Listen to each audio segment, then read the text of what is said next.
नमस्कार। मालकानगिरी रे एथर त्रिमुखी लड़ई बीजेपी पुणी पद्म फुटाइबा उद्यम करुछि तो बीजेडी निज दखल को नेबाकू रणनीति करुछि। कांग्रेस भी कमबैक पाई जोर लगाइछि। मालकानगिरी निर्वाचन मंडली को नहीं देखिबा आजिर विधानसभा बाजी।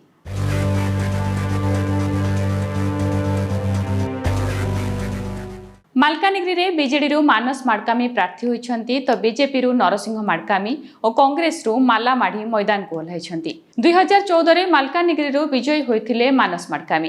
कांग्रेस रो माला माढ़ी को 3000 रु अधिक भोट रे हराइथिले मानस। तेबे 2019 रे मानस माडकामी को जगह रे मुकुंद सोडी को प्रार्थी करथिला बीजेडी। गत थर बीजेपी रो आदित्य माढ़ी जितिथिबा बेले तृतीय स्थान रे रहिथिले मुकुंद सोडी। द्वितीय रे रहिथिले कांग्रेस रो माला माढ़ी। एथर बीजेपी नरसिंह माडकामी को प्रार्थी करिछि। पूर्वतन विधायक मुकुंद सोडी शेष मुहूर्त में दल बदल बीजेपी रे मिसिथिले मध्य बीजेपी तांकू टिकेट देइनी। विभिन्न स्थानीय प्रसंग नहीं प्रार्थी भोटर पाखरे पहुंचुथिबा बेले फोकस रे रहिछंती बंगीय भोटर। मालकानगिरी विधानसभा रे 179 बंगीय गाँ रहिछि।